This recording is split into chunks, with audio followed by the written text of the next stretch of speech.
Welcome to the International Sunday School lesson for Sunday, June 19th, 2022. The title of this lesson and voice commentary, as well as Towson's Press International Sunday School commentary, is God Restored People Shall Prosper. Hey, if you enjoy our lessons, please let us know by liking, commenting, subscribing, and hitting the little bell to be notified when we post each week. To find out more about Jordan Christian Center, a virtual ministry aiming to transform lives by equipping, educating, empowering, as well as encouraging the world, please visit us at jordanchristiancenter.com. Hey, I'm Minister Adam, and Sunday School is now in session.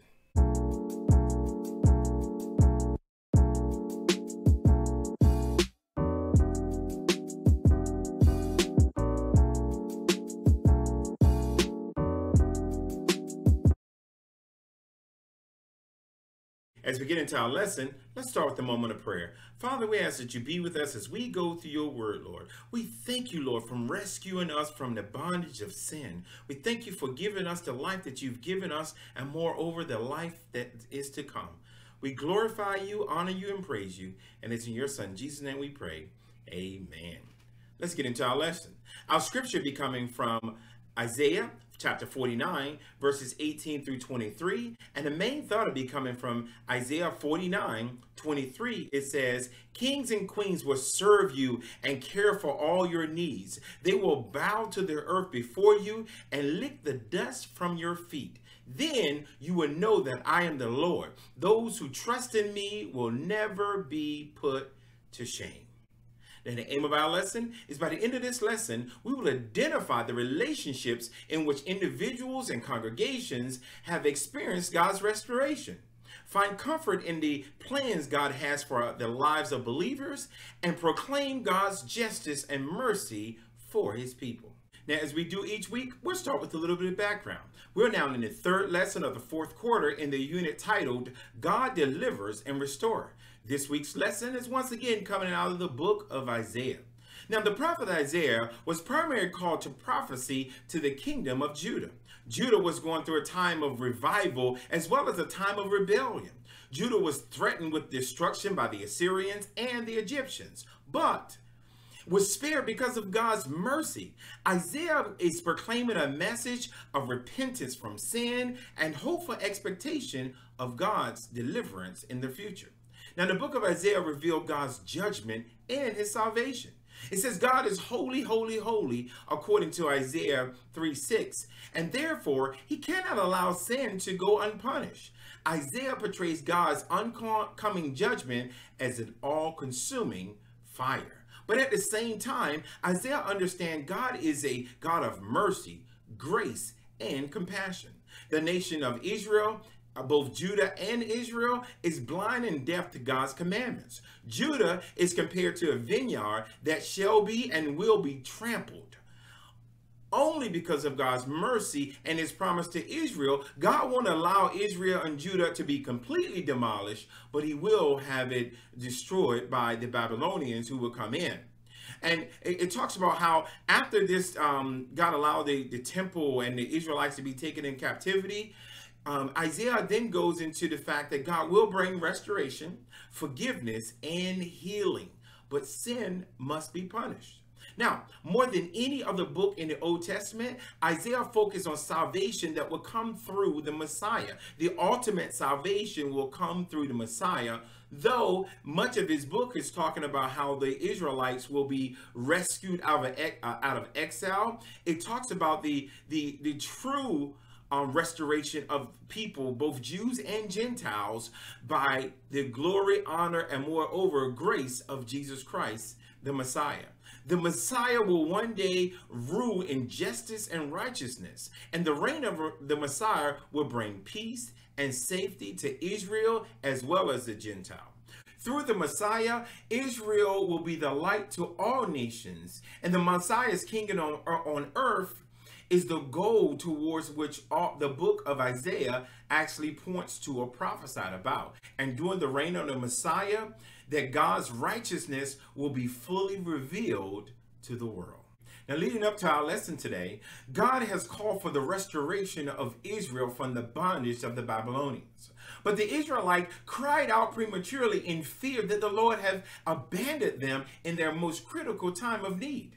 Israel is, we'll find today, is personified as a woman who errantly laments that she's been abandoned by God. By the way of response, though, we find in Isaiah 49:15-21, God speaks to both the future return of Israelites to Jerusalem and the final return of believers unto God's presence with the renewed earth. Now, as God replies, he relates to a relenting woman who is Israel. God likens his love of the people to a mother's love for their own nursing children. And this is where our lesson picks up today in Isaiah chapter 49, verse 18, which says, "Lift up thy eyes round about, and behold, all these gather themselves together and come to thee. As I live, says the Lord, thou shalt surely clothe thee with all of them as an ornament, and bind them on thee as a bride doeth." So we find here that Israel is blind to the work of God. They're blind to what is happening around them. So God tells them, look up. Look at what he's doing. But instead, they're whining and complaining because they couldn't see what God is up to. As a matter of fact, we find ourselves at times right now when we get to the point where we're whining and complaining. Meanwhile, God is working things out for our good. This teaches us, instead of whining and complaining, we need to go to the Lord in prayer and meditate on his word. Because when we look at this, on one hand, God is talking about bringing the Israel back from exile, and God's love and faithfulness for Zion is also shown in the promise for their future. He said he has a future for them, and it's not just demonstrated in the past or the present, but he's also talking about his future plans for them, that they need to look up and know that they're not alone. Not only is God with them, but other Israelites will be combining with them, all for the glory of God. Now, on the other hand, the Gentiles will also be called and gathered to the Israelites through this spiritual adoption. We're grafted into the God. We're grafted in as Christians along with the Jews as God's people. We find this in Romans chapter 8, verse 14-17. We understand that Jesus came in human form as a Jew, and the Jews were the original children of God. Now, given that relationship, it was given to them through this covenant of law. Yet, through faith in Christ, all may now be adopted as God's children. The Gentiles, which only refer to those who are non-Jewish people, have been placed under a covenant relationship with God through Jesus Christ. So the Gentiles here, we may find that may be these ornaments or these crowns, jewels, as it were, that will join the Israelites, the Jews in this case, in salvation. So Jesus describes his return here as a wedding, where he will be the bridegroom and the church will be the bride. So all of these things is talking about God's people coming together. Isaiah is referring to both the Israelites joining together as they go back to the promised land, but in a futuristic manner, before Jesus was come on to the scene, he's talking about how Jesus will bring all men unto him, both Jews and Gentiles, because there's only one connection, and that is we believe that Jesus died on the cross for our sins and God raised him from the dead.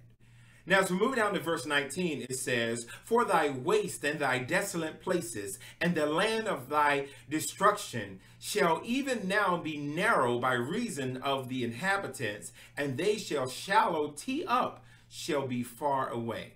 Here we're finding that God has promised that there will be many Israelites as well as Gentiles grafted into the Jewish nation that will be in the land that he's sending them to, that will be so many of them that the land can't contain them.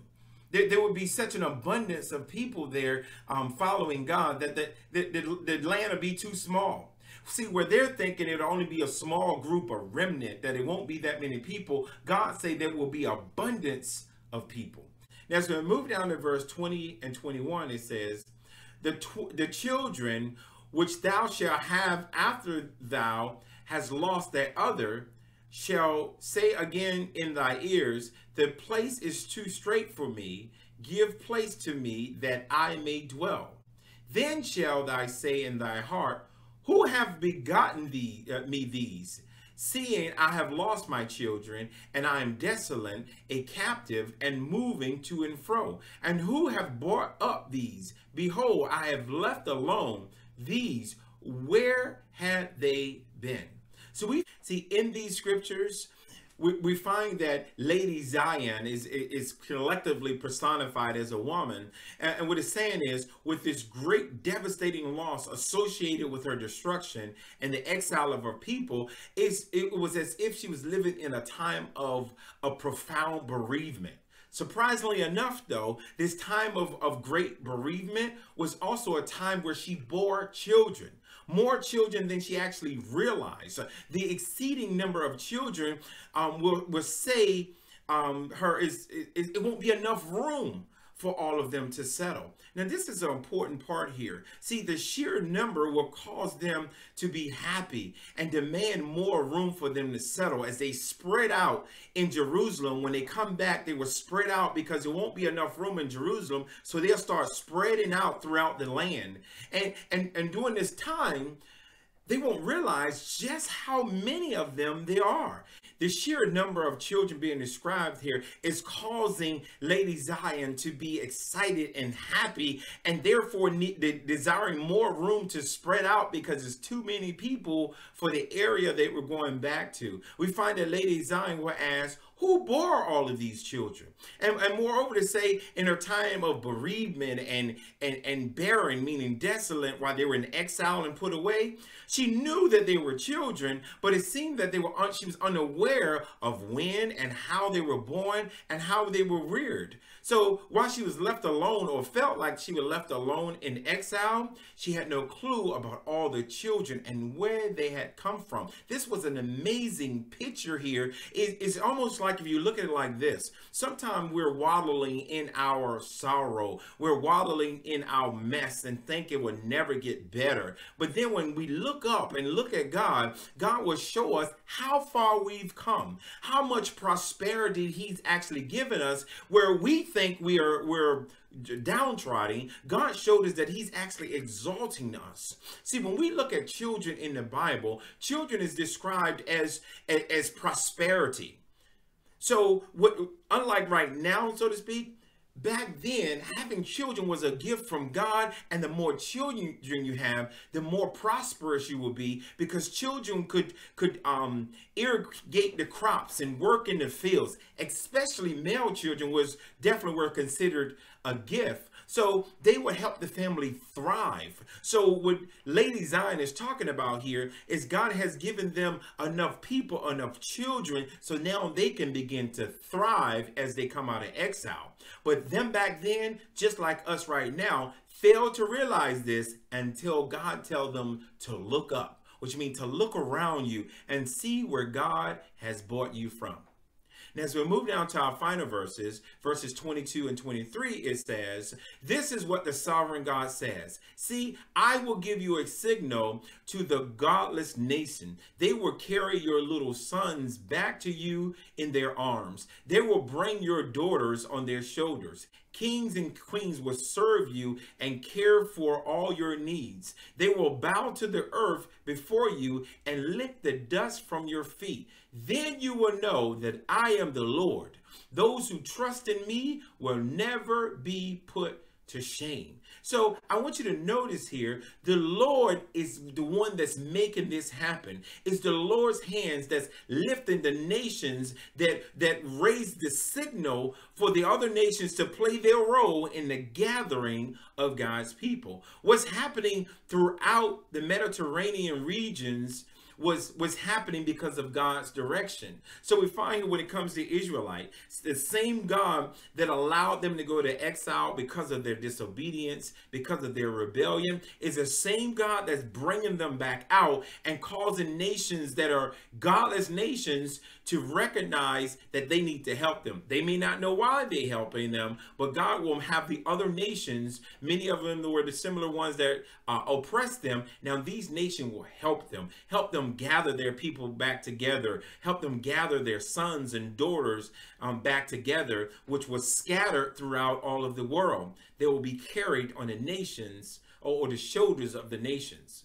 So the Gentile nation, so this is what's interesting here when it's talking about godless, they're really talking about the Gentile nation. In all of this movement, we find it's the Gentile kings and queens that will become temporary foster parents to the Jews during this particular time in history. And it's as if they were brought in the moment to become servants of the Jews. Isn't that interesting? The same people that oppressed them are now the same people that will serve them.